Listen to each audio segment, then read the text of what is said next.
Tuli Kenya anti abasumba babalokole nabo bavuddeyo machachi ne bagulagira abakkiriza baabwe nabo beyiwo ku makubo bekalakase balumbe State House paka nga William Ruto naye avudde mu ntebe. Abasumba ababwawukanyeko ku be Uganda bonna bagenze nga basumba bakulu abachachi enkulu zonna bekuŋŋaanya n'abakkiriza baabwe ekiri ku street ze Nairobi kissa kinegula anti zonna zifumbekedde bweziti abasumba n'abakkiriza bonna abajjeyo machachi bagambye tugende tusabire ku makubo paka mu State House nga lutafulumye bamulanga kimu kutemula kubanga Bible egamba era amateeka gafuga eddiini nti nno tottanga ate yali mu kutta abaana baabwe bagamba bakooye ekiwa musaayi mu Kenya si Uganda ekiri eri kissa kinegula kiriza nkutwale naawe weerabire ku basumba abavudde mu machachi ne balumba street.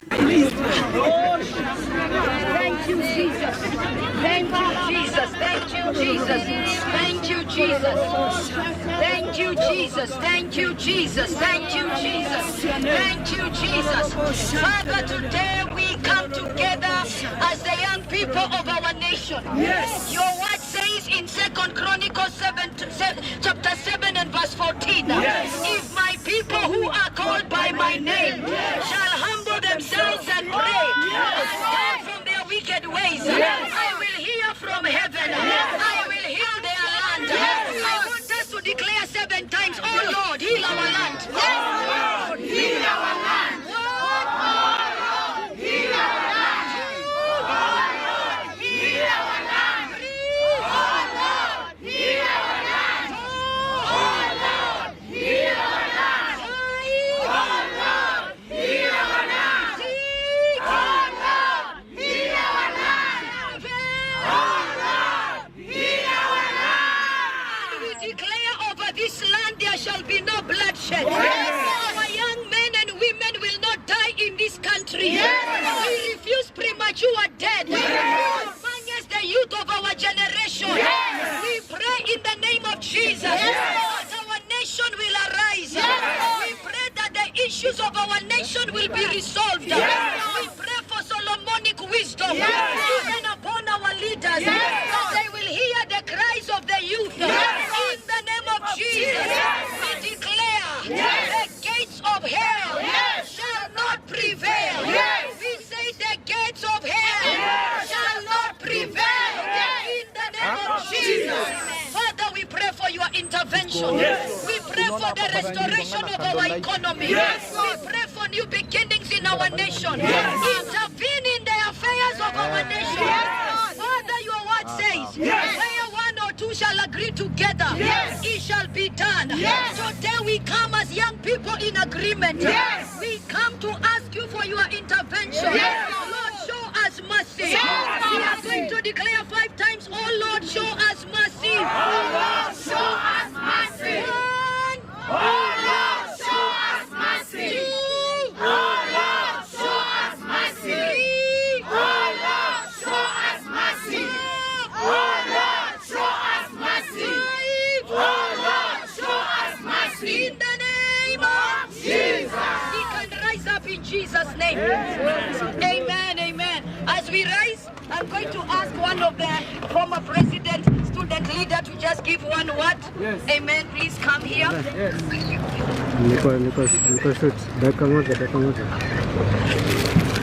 Ladies and gentlemen, thank you so much. Today we came out in big numbers because we have declared that Reverend Natasha, together with our lovely people here, we are going to pray for Kenya, because the only people that know that war and the sweetness of peace are those people who have been in war, and we don't want to lose our motherland Kenya. Are we together? Yes. Our motherland Kenya is more important than politics. Yes. Our motherland Kenya is more important than any other thing. Yes. And an individual that wants to reign in a helm. Yes. So I want to tell the young people of this nation, personally I've been in the forefront, I'm a Gen Z, and we support the young people of this nation for coming out and exercising their democratic rights.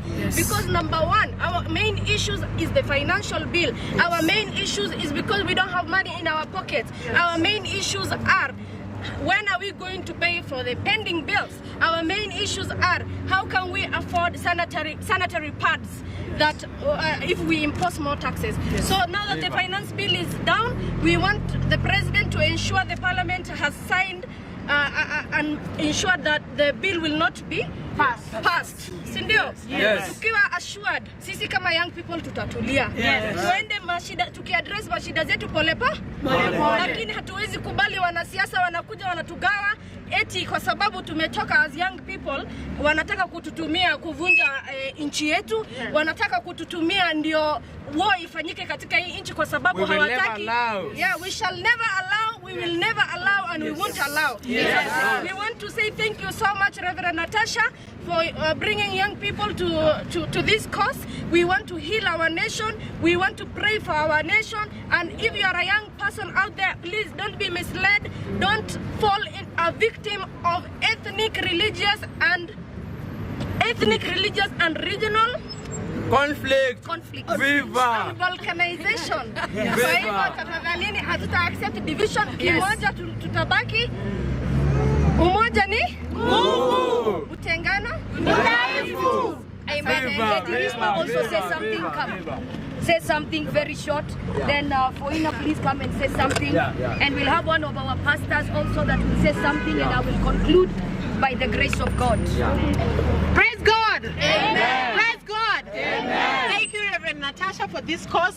Mi mwenye hata siendi church, but from today, nitakuwa naenda kanisa yako. Occupy the churches. Okay. Occupy them churches. Praise God. Amen. Praise God again. Amen. So today I'm thankful for Natasha for this Heal Our Land activity, and let's continue being strong for our country. Let's pray for peace and to make taxes. To make us reject. Reject. Viva Reverend Natasha, viva!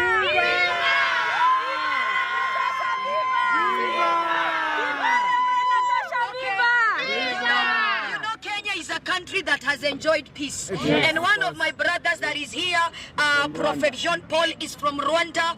We know the importance of peace in our nation. This is a country that we don't want to destroy because it has been a home of so many refugees. Walikuja hapa kwa sababu ya peace, and we love the peace we've been enjoying, and we pray that peace will continue to prevail. And you know, when you don't know, you only understand the value of peace if you go into places that have been into war. And what we are praying is that there shall be no war in this country. We are praying that the voices of the young people shall be heard, and that God will give the leaders Solomonic wisdom to bring the economy down, to bring the cost of living down. That is the only cry of the young people. Na tunaomba pia young people, even as you are voicing your opinion, and we respect the Gen Z, wametu challenge sisi millennials.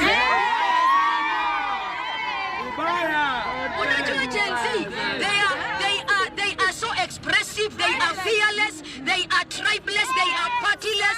Lakini tunawaambia muendelee hivyo, lakini msikubali kugawanywa na wanasiasa. Na vile vile msikubali kutumiwa vibaya. Express your voice in a democratic way and in a lawful way. I want my brother to come. Prophet, please come from Rwanda.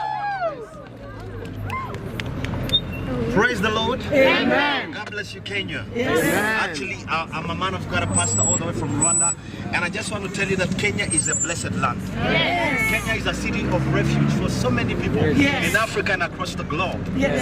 Where I come from, we have seen war, but we also thank our leader because they brought us together as a nation. In Rwanda, all of us, we are one, we speak one language. So I'd like to appreciate what the Gen Z are doing. It's good to speak for your voice. Also, I want to pray that you won't allow bad people to use you. Speak your right, claim your right. right, but don't allow the bad people to infiltrate or the bad guys to use you in such a moment like this. Because we have seen war. And also, we pray that the leaders of Kenya, God will give them the Solomonic wisdom to respond to this challenging time. And I pray that peace will remain in this land. Kenya is blessed. Kenya is the springboard of revival. Kenya is the land of prosperity. Kenya is the capital city of the economy of East Africa. So you can't allow the enemy to destroy such a time like this. God bless you, Kenya. Amen. Amen. Amen. Amen.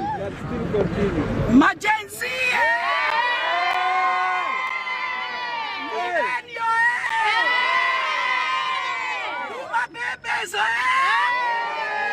Sisi wa Kenya. Mimi nashukuru Mungu siku ya leo kama mzazi wa hapa nchi ya Kenya. Thank you so much Generation Z na millennials. Mungu awabariki. Mungu awainue. Amen. Mungu awapanue. Amen. Mungu awapeleke kwa refu hamujawahi kuwa. Na tunalilia president. Usikize kilio ya hawa watoto. Kenya will come back again. Na Kenya ina tunataka. Ni Kenya ya amani. Ni Kenya ya baraka. Mungu atatupatia ushindi. Na Mungu ataonekania hata generation Alpha ambao inakuja. You are the generation of today. Na tunaamini kwa sababu vile mumetokea na ujasiri, bila ukabila, munapendana. Hakuna Mjaruo, hakuna Mkikuyu, hakuna Mruya. Na sisi Mapuma Bebes tutafuata hiyo. Mungu apatie president wetu divine wisdom, Solomonic wisdom, ambao itaongoza hii country. Na by the end of this year, we shall look back and we shall say, look what the Lord has done. God bless Kenya. God bless Kenya. Viva, viva, viva. So on behalf of ECC, before I give the final word, Pastor Jacob, who is one of our pastors, will represent them. ECC tuko hapa CBD Nairobi. Please ongea to 1 second. Bwana asifiwe. Amen. Yesu asifiwe. Peperusha tubebele juu namna hii. I want to take this opportunity to thank our spiritual mother, Revolution Natasha, the oracle of God. Okay, tumalizie. So sasa, sawa, because Gen Z are coming, can we observe one moment of silence for those that died? For our fallen soldiers. For our fallen soldiers, our heroes. I want us to observe a moment of silence. Okay, can everybody hear me? Yes. Can everybody hear me? Yes. I want us to observe a moment. A moment of silence because of our heroes that have died in the protest. I want us to just observe that moment. May God rest their soul in eternal peace. Amen. May they live long. May God comfort their families. And may God give them peace that surpasses human understanding. Just a moment of silence. After that, we will march back there as we disperse. Facing this way. Let's face this way, everybody. Silence, please. And let's also spread out. Let's spread out. Let's spread out. Let's spread out. Put the national anthem. Where is the band? We want the national anthem. Band, we want the national anthem. Band, we want the national.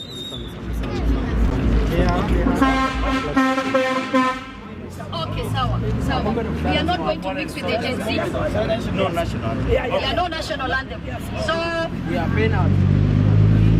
it's unfortunate what has happened today because we had written to the relevant authorities and gotten the permission, but unfortunately due to security reasons, that is why they have said we cannot continue with our march, our prayer rally. We are not protesting for us, it's a prayer rally, and we are here to say, heal our land, heal our land. And because also we've had, there is other people that are coming from the other side. You know, we just want to take, the candle lighting is happening, those that are remembering our fallen heroes, those that died died in the course of the protest, they will always be remembered for being there and being at the forefront. And those are our heroes. And we want today to just mark a moment of silence. And then we are also going to pour the oil, declaring in the name of Jesus, no more bloodshed in our land. Lord, heal our land. Isaiah 10:27 says that in the last days, that the Bible says that the Lord will the anointing breaks the yoke. In that day it will come to pass, when the burden shall be lifted from off thy shoulders, and the yoke will be destroyed because of the anointing. As we pour the oil and remember our fallen soldiers, we decree and we declare no more bloodshed in our land. No more bloodshed in our land.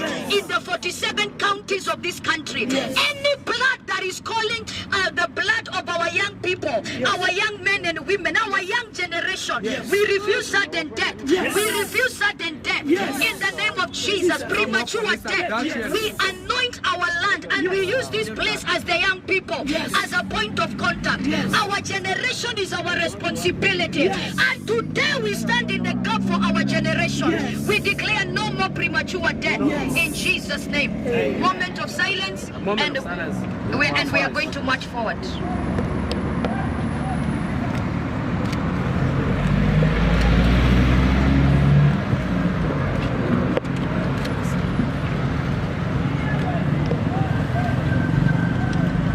So tutavuka hivyo tukadispersia pale ICC. Say no more to police abduction. Say no more. Yes. Where should we disperse from? You disperse here. Okay, sawa. Let's disperse from here. So may God protect all of you as you go home. We declare divine protection. May the hand of the Lord be upon you. Thank you for turning up in hundreds of numbers for Heal Our Land. So today we have been here for Heal Our Land. This we have organized as a prayer walk. It is a prayer walk for the young people of our land. And the reason why I felt as a leader in this city, as a pastor in this city, to organize this prayer walk, it is because our generation is our responsibility. And I felt we need to do a prayer walk and pray. The Bible says in 2 Chronicles 7:14, we have put it right here in our flags, that if my people who are called by my name will humble themselves and pray and turn from their wicked ways, then I will hear from heaven and I will heal their land. So we are here to pray. We are here to humble ourselves before the Lord. And number two, we are also here to remember our fallen soldiers, those that died during the protest. There are so many young people that have lost their lives, and our heartfelt condolences goes to their families. We know it is not easy for their families, but may God give them peace. May they receive the shalom of God. And we are also here to tell the government and to tell our leaders, let us listen to the voices of the young people. They are stakeholders in this nation towards the development of this nation, and we need to hear their voices. And Gen Z, you have challenged us as millennials. That one, I must admit. My Gen Z, they are expressive, they are fearless. We are proud of you. We are proud of you for being a tribeless. We are proud of you for being partyless. We are proud of you for being fearless. And one thing I want to advise the Gen Z and all the young people of this nation, it is your democratic right to voice out your opinions and to also tell the government about the challenging times that we are going through in our economy. But do not allow, because there are people that might take advantage of what is happening currently, na watake kuwatumia vibaya. Msikubali kutumika vibaya kama Gen Z. We have seen properties being vandalized, and that is not what we stand for. We believe in protests that are in the confines of the law. We believe in protests that are done within the confines and that respect the law. We respect the rule of law. That is even why today, before we came for this prayer walk, you have seen we were just interrupted, but already we had sent letters saying that this is our intention and this is what we are going to do. So please, Gen Z, msitumike vibaya. We are praying for this nation, and the leaders also have compromise. Listen to the voices of the people, because it is the people that put you in the office. It is the people that elected you. And may God give the leaders Solomonic wisdom. And I also want to appreciate the president for withholding the Finance Bill 2024. Thank you for hearing the cry of the young people. And we pray that that God will give us better economic times in our nation. We know the gates of hell shall not prevail. And one of the messages today that we came to pray for and to stand for is peace. Okay, I can see already the security agencies are saying cut. So long live, we are saying peace, peace, peace. You will never understand peace if you have never been to countries that have gone through war. I have visited those countries with conflict, na tumeona, and Kenya has been a hub of many refugees. So we should not allow our country that is the epitome of peace to be destroyed. So young people, tusitumike, let's express our democratic right within the confines of the Kenyan law, and the Lord God will bless you. Viva! Long live the spirit of Gen Z. Long live! Long live the spirit. Chile Kenya Abasumba bakole no basazeewo olutalo balwegattemu olw'okulaba nga Ruto abaviira mu nsi yaabwe kubanga asusse ekiwayani komi ali ku baana babanjattira ayiwa omusaayi ate nga balina bekalakasa mu mateeka gennyini n'olwekyo nabo basazeewo nti katwegatte ku bekalakasi naffe tulage nti nno tulumirirwamu okulanga Kenya yaffe etereera. Abasumba be Uganda bagambeko nti Pastor Bugembe yita abakkiriza b'endiga ku kkubo nti oba Pastor Nisenyonga endiga zo zeyiwe ku kkubo nti oba Pastor bamwe bonnaawo nti muyiwe ku kkubo namwe mwekalakasi bajja kugamba nze am for all. Kale Mukama Katonda akumire tujja kuba tuddamu banywanyi.